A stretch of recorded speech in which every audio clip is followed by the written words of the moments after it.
Silent night, holy night, all is calm, all is bright. Olá, meus irmãos, meus amigos, nós estamos findando aqui mais um ano e estamos próximos à comemoração de uma data mais emblemática do cristianismo, que é a comemoração do nascimento de Jesus. Em seguida vem também o final do ano, né? O ano novo, tal. Então nós estamos já começando a viver aquelas festividades, todos aqueles acontecimentos. Mas eu quero dar um foco agora para um propósito muito importante, que tem tudo a ver com a vinda de Jesus ao mundo. Tá? Nós vemos que no livro de Mateus fala do nascimento, fala de alguns detalhes, né? Mateus, Marcos, Lucas, mas João, ele trata a vinda de Jesus dentro de um ponto de vista espiritual e evocando a deidade de Jesus. Mas você vai entender no decorrer desta mensagem. No capítulo 1 de João, versículos de 1 a 12, João vai dizer: no princípio era o verbo, e o verbo estava com Deus, e o verbo era Deus. Todas as coisas foram feitas por meio dele, e sem ele nada do que foi feito se fez. A vida estava nele, e a vida era a luz dos homens. E aí no desdobramento, né, do texto diz: estava no mundo, o mundo foi feito por ele, mas o mundo não o conheceu. Veio para o que era seu, mas os seus não o receberam. Mas a todos quantos o receberam, deu-lhes o poder de serem feitos filhos de Deus, aos que creem no seu nome, os quais não nasceram nem do sangue, nem da carne, nem da vontade do homem, mas de Deus. Certo? Jesus, para poder vir ao mundo, ele teve que se tornar um de nós. Para isso, ele teve que se submeter também a algumas condições sobre as quais eu quero refletir com você, para que você entenda que é o nascimento de Jesus, né, o 25 de dezembro, seja lá qual for a data que Jesus nasceu de fato, mas que a vinda dele, ela seja entendida com um propósito muito mais do que de um símbolo religioso, como Jesus, né? Ele é mais do que um símbolo religioso, e nós vamos entender isso agora. O primeiro ponto que eu quero então destacar aqui é que Jesus, ele abdicou, ou seja, ele renunciou o trono da sua glória. E tipo assim, lá no céu ele era honrado, ele era adorado, ocupando assim a posição mais elevada diante de todas as outras criaturas. Anjos, serafins, querubins o serviam continuamente. Na terra, porém, sujeitou-se a um nascimento humilde e a uma vida de serviço, uma vida de servo. Em Mateus capítulo 20, versículo 28 diz: pois o Filho do Homem não veio para ser servido, mas para servir. Então, aquele que é servido por anjos, aquele em cujas mãos está todo o universo, de repente ele se torna um de nós, e ele vai mais fundo ainda, ele se torna servo. A Bíblia o define como servo sofredor. Jesus, ele se sujeitou a uma condição totalmente oposta à sua natureza. Lembre-se, Jesus, ele é a divindade, todo o poder e majestade pertinente a ele, como diz ali no livro de João, no texto que eu li no início, o mundo foi feito por ele, e sem ele nada do que foi feito se fez. Mas agora Jesus, para resgatar a humanidade da futilidade do pecado, da prisão a qual ela estava detida por conta do pecado, então ele vai se tornar um de nós, da maneira mais real possível. A atmosfera da habitação de Jesus, lá na glória, era a santidade, porque lá no céu não existe pecado, lá no céu não existe nada de ruim. Então Jesus, ele desfrutava ali de uma posição de destaque, uma atmosfera de felicidade, de alegria, de gozo, mas e tudo lá era santo, não havia o menor indício de pecado, e nem a hostilidade que o pecado produz. Porém, ao nascer, ao vir a esse mundo, no entanto, Jesus entrou numa outra dimensão. Primeiro, ele assumiu a nossa natureza. Segundo, ele sabia dos riscos e do alto preço que custaria a sua missão aqui na Terra. Jesus não veio aqui enganado, Jesus não veio para cá iludido, não. Ele sabia exatamente o propósito para o qual ele veio, o preço que ele teria que pagar pela redenção da humanidade, ou do homem criado segundo a sua imagem e semelhança, e ele aceitou pagá-lo. Jesus estava preparado para o mundo, mas o mundo não estava preparado para ele. Olha o que diz em João capítulo 1, versículos 10 e 11. Está escrito assim: estava no mundo, o mundo foi feito por intermédio dele, mas o mundo não o conheceu. Veio para o que era seu, mas os seus não o receberam. Conforme eu li logo no início. Queridos, a cegueira espiritual causada pelo pecado impediu que o mundo reconhecesse aquele que veio para salvá-lo. Estavam tão acostumados com uma religião vazia, sem Deus, que recusaram o seu filho, crucificando-o mais tarde, inclusive. Olha só o tamanho, a extensão da cegueira espiritual em que o homem estava envolvido na ocasião do nascimento de Jesus e da vida de Jesus aqui na terra, a missão de Jesus. Mas Jesus, mesmo sabendo tudo que ele iria suportar, não desistiu da sua missão, sujeitou-se às consequências do pecado, mesmo sem nunca tê-lo experimentado. Sofreu rejeição por parte daqueles que deveriam amá-lo. Foi acusado por aqueles que deveriam defendê-lo. Foi julgado e condenado por aqueles aos quais veio salvar. Olha só, se fosse eu, se fosse você, sabendo de tudo isso, acho que a gente ia falar: pai, eu não vou não. O pessoal não vai entender, eles vão me matar, eles vão me crucificar, eles vão me condenar, eles vão me chicotear. Eu não vou não. Mas, amados, Jesus sabia que o final dessa missão seria glorioso. Tá? Então, olha só, Jesus ele experimentou todo tipo de sentimento, de emoção positiva e negativa. Ele viveu todas as condições que levam o homem a pecar e a desistir da própria vida, mas ele venceu o pecado, ele venceu as tentações. Jesus venceu a batalha no terreno do inimigo. E é por isso que o apóstolo Paulo diz que hoje nós somos mais do que vencedores por meio daquele que nos amou. O que leva ao nosso terceiro ponto, que é: Jesus assumiu a identidade do homem.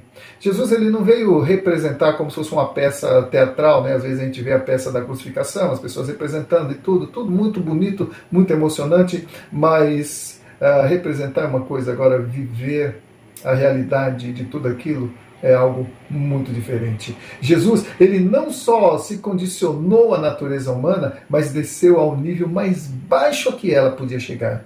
Ele se identificou com o pior dos seres humanos, pois morreu como um criminoso, crucificado, a pior morte, o pior tipo de morte que existia naquela época. Morte atribuída ao mais perverso criminoso, ao mais vil do ser humano. Jesus, então, recebeu esse tipo de condenação, sendo que nunca cometeu um pecado sequer. Ele se identificou com os piores seres humanos, pois morreu como um criminoso, crucificado ao lado de 2 malfeitores. Por isso, hoje, ele pode alcançar o mais pervertido, ele pode alcançar o mais perdido do ser humano, e não há abismo tão profundo que a mão dele não possa alcançar. Que coisa tremenda, né? Ouça o que diz lá em Filipenses, capítulo 2, versículos 16 a 11. Pois ele, subsistindo em forma de Deus, não julgou como usurpação o ser igual a Deus. Antes, a si mesmo se esvaziou, assumindo as formas de servo, tornando-se em semelhança de homens e reconhecido em figura humana. A si mesmo se humilhou, tornando-se obediente até a morte, e morte de cruz. Pelo que também Deus o exaltou soberanamente e lhe deu um nome que está acima de todo nome, para que ao nome de Jesus se dobre todo o joelho, nos céus, na terra e debaixo da terra, e toda língua confesse que Jesus Cristo é o Senhor, para a glória de Deus Pai. Como nós podemos ver aqui, o apóstolo Paulo, pela revelação de Deus, ele dá essa palavra tão forte, tão alentadora, tão confortadora para nós, os que cremos. Mas vamos ao quarto ponto. Jesus, uma vida inteira de doação. Muitos acham que Jesus deu a vida dele quando morreu na cruz, mas não. Na verdade, ele entregou a sua vida quando nasceu. O nascimento de Jesus já foi a entrega. Pois todos os seus anos foram uma doação. Dia após dia, Jesus vivia para curar, para pregar o Evangelho, para aproximar o homem de Deus, para transmitir a mensagem de Deus ao coração humano, a fim de que ele pudesse ser salvo. Então, cada dia da sua vida foi vivido em função de todos nós. Jesus viveu para morrer e morreu para que pudéssemos viver. Jesus foi uma dádiva de Deus para nós. Por isso, na ocasião do seu nascimento, houve uma celebração tão grande no céu, tão profunda, que ressoou, inclusive, aqui na terra. Amados, os anjos, eles sabiam da importância da vinda de Jesus ao mundo, eles sabiam da importância do nascimento, eles celebraram lá nos céus, diz a palavra, que os anjos cantaram ali quando Jesus nasceu, quando Maria deu a luz a Jesus. Embora toda a cidade, todo o mundo estivesse dormindo, estivesse sem saber o que estava acontecendo no céu, estavam acontecendo uma festa, uma celebração, porque nasceria um menino que ia mudar o rumo da história da humanidade, ia ser o divisor de águas da história humana. Olha só o que diz o relato, para a gente ter uma compreensão mais adequada, em Lucas capítulo 2, versículos 8 a 13. Havia naquela mesma região pastores que viviam nos campos e guardavam o seu rebanho durante as vigílias da noite. E um anjo do Senhor desceu aonde eles estavam, e a glória do Senhor brilhou ao redor deles, e ficaram tomados de grande temor. O anjo, porém, lhes disse: não temais, eis que vos trago novas de grande alegria, que será para todo o povo. É que hoje vos nasceu na cidade de Davi o Salvador, que é Cristo o Senhor. E isto vos servirá de sinal: encontrareis uma criança envolta em faixas e deitada numa manjedoura. E subitamente apareceu com o anjo uma multidão da milícia celestial, louvando a Deus e dizendo: glória a Deus nas maiores alturas e paz na terra aos homens a quem ele quer bem. E ausentando-se deles o anjo para o céu, diziam os pastores uns aos outros: vamos até Belém e vejamos os acontecimentos que o Senhor nos deu a conhecer. Foram apressadamente e acharam Maria e José e a criança deitada num berço de ouro? Não. Num berço de palha, numa manjedoura. Sabe o que é uma manjedoura, né? É aquele lugar onde se coloca comida para dar para os animais. Porque diz a palavra, não havia lugar para eles na hospedaria. Que coisa interessante, né? Jesus, o Rei da Glória, aquele que criou todo o universo, ele sequer teve um lugar decente para nascer. Sabe por quê? Porque ele tinha que se identificar com o mais pobre dos mortais. Hoje a gente vê, né, tantas crianças até que nem chegam a nascer, né? Mas Jesus, ele veio também por elas. Jesus, queridos, ele se condicionou às condições mais deprimentes, humilhantes, para que pudesse alcançar a todos.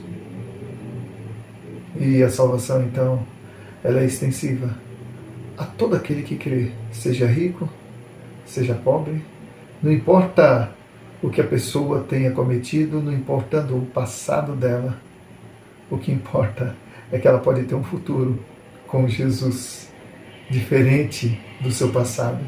Porque assim como Jesus foi o divisor da história da humanidade, ele tem sido também o divisor de águas da história de muitos de nós. Ele foi o divisor de água na minha história.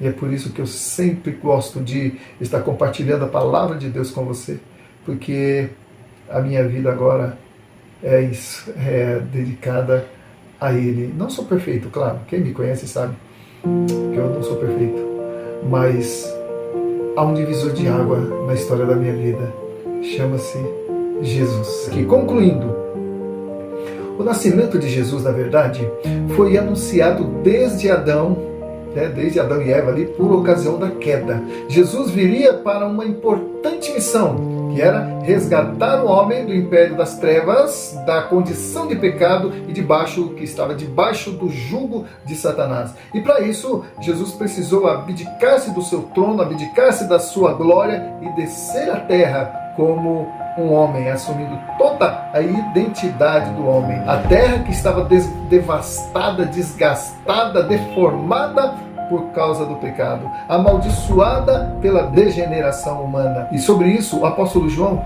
tem agora a dizer ali em João, capítulo 1, versículos de 10 a 14. O verbo estava no mundo. O mundo foi feito por intermédio dele, mas o mundo não o conheceu. Veio para o que era seu, e os seus não o receberam. Mas a todos quantos o receberam, deu-lhes o poder de serem feitos filhos de Deus, a saber, aos que creem no seu nome, os quais não nasceram nem do sangue, nem da vontade da carne, nem da vontade do homem, mas de Deus. E o Verbo se fez carne e habitou entre nós, cheio de graça e de verdade. E vimos a sua glória, glória como do unigênito do Pai. Esse é o mesmo texto que eu li logo no início. Amados, hoje nós vivemos um outro contexto de vida. Jesus já nasceu, Jesus morreu e, melhor ainda, Ele ressuscitou. Sua história hoje é contada no mundo todo. O mundo mudou, o Evangelho está sendo pregado e muitos estão sendo salvos ao redor do mundo. Mas para que Jesus fosse uma realidade nas nossas vidas hoje, alguém teve que se dispor nas mãos de Deus para ser instrumento dele, para que Jesus pudesse ser gerado. Deus encontrou o ventre de Maria para poder gerar o seu filho, o Salvador. Assim como Deus usou a irmã Maria para tornar Jesus uma realidade no mundo, Ele quer usar eu e você para tornar Jesus real na vida das pessoas. É sobre isso, ouça o que diz o apóstolo Paulo em Gálatas capítulo 4. Meus filhos, por quem de novo estou sofrendo as dores de parto, até que Cristo seja formado em vós. Eu não conheço você, não sei da sua história, da sua trajetória de vida. Eu sei que todos os seres viventes aqui passam por situações difíceis em suas vidas, né? Mas eu não conheço você, não sei das suas lutas e não sei das suas dores. Talvez você já tenha até pensado em desistir. Talvez você tenha pensado que não tem mais jeito para a sua vida. Talvez você já tenha até desistido. Mas olha só, se você está vendo esse vídeo, é porque essa mensagem é para você. Jesus te conhece e sabe da sua história. Ele sabe onde estão as suas dores. Ele sabe pelo que você tem passado. Jesus, ele não julga os seus atos apenas. Ele julga a sua história. Jesus, ele não faz um julgamento como a gente faz, né? Se a gente vê uma pessoa praticando um delito, a gente já logo julga, é um ladrão, é um bandido, é um assassino, tudo. Mas Jesus, ele leva em conta a história, porque ele conhece a história de cada um de nós, e nós não conhecemos a história das pessoas. E então a gente julga as pessoas pelo que a gente vê de imediato, mas a gente não sabe o que levou a pessoa a fazer aquilo, a história dela, as frustrações dela, a maneira como ela foi criada, o abandono, violência. E quem nunca teve amor não aprendeu a amar. E se não aprendeu a amar, vai ter o que para dar? Ódio. E às vezes a gente fica julgando as pessoas, né, porque elas não amam. Mas Jesus não julga dessa maneira. Sabe por quê, amados? Ele conhece a história de cada um de nós. Até aquilo que nós já esquecemos, Ele se lembra. Então, Ele conhece a tua história, Ele sabe da tua dor. E Ele mesmo disse, o Filho do Homem não veio para julgar, mas veio para salvar o mundo, para dar a sua vida em resgate por muitos. De repente, você é um desses que Jesus veio buscar. Jesus, Ele te conhece, Ele sabe da sua história. E olha só, nós estamos às vésperas aqui de uma das datas mais emblemáticas do cristianismo. Então, olha, faça desta data, desse final de ano, um recomeço, cheio de esperança, cheio de expectativa, e vai atrás dos seus sonhos, lute, mas sobre tudo, entregue tua vida a Jesus. Ele morreu por você, para que você pudesse viver a vida dele. Amém? Vire a página e continue a sua história com Jesus fazendo parte dela. Que Deus te abençoe, e se você ainda não é inscrito no canal, se inscreva. Se você achou edificante esse vídeo, dê um joinha, porque isso é muito importante para a relevância do material, tá? E compartilhe também, porque de repente outras pessoas podem ouvir essa mensagem e ser edificadas também assim como você, tá? Deus te abençoe e um Feliz Natal e um próspero Ano Novo cheio de novas realizações, cheio de bênçãos, cheio de vitórias nas lutas. É claro, porque sem luta não há vitória, né? Fique com Deus.